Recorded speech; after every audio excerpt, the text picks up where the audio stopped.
Matty Gage here from Sharp, another repair video for you today, and as you can see, this guy's got quite a sizable chip missing out of it. So what we're going to do is obviously remove steel such that the chip is gone. This unfortunately is going to bury the carbon steel behind the stainless cladding. So what we're going to have to do after we remove the chip is thin out the bevels of the knife and re-expose that carbon steel so it is what you are cutting with at the cutting edge.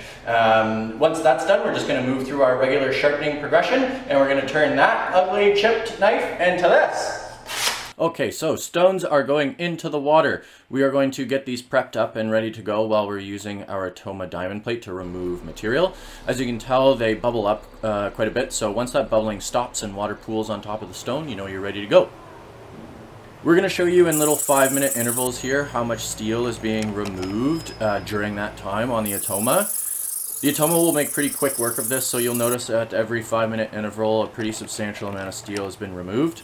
During this whole process, we're trying to work the entirety of the blade as evenly as possible, working from the heel all the way to the tip, making sure that we don't affect that curve to the edge, which makes chopping so nice.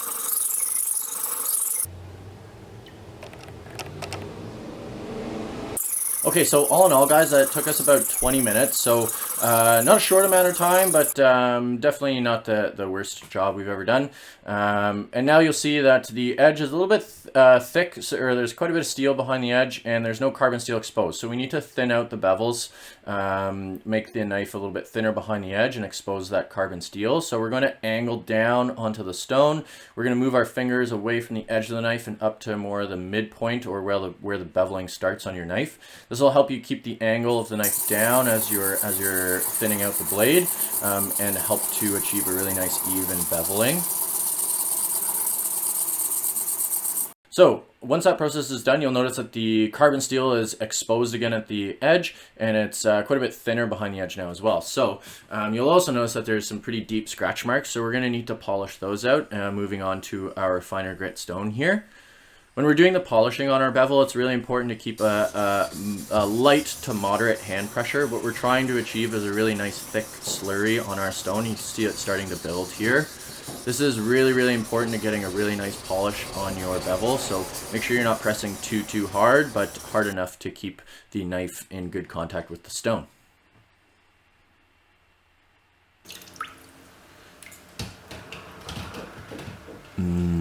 B-roll. So there it is after our polishing on the bevel. It turned out really, really nice. I'm really happy with that. Quite a bit thinner behind the edge now as well, so we'll have a really nice cutting feel on this guy. And now we just need to move through our normal sharpening progression. We're going to move through a 320, 700, 1000, 2000, and 5000 grit stone. We didn't show all of those in this video as it gets a little bit boring and repetitive. And then once we come off the 5000 grit stone, we're going to hit it on a strop. And this is really going to take the sharpness level to that next notch. And if you can't shave your arm hairs with your knife, you're not sharp enough. Okay, there you have it, guys. Hope you enjoyed this video. If there's anything that we didn't touch on, make sure to leave a comment down below and we'll be sure to answer you as soon as we can. If you like this video, make sure to smash that like button and subscribe to our channel for more knife-related content. And until the next video, stay sharp!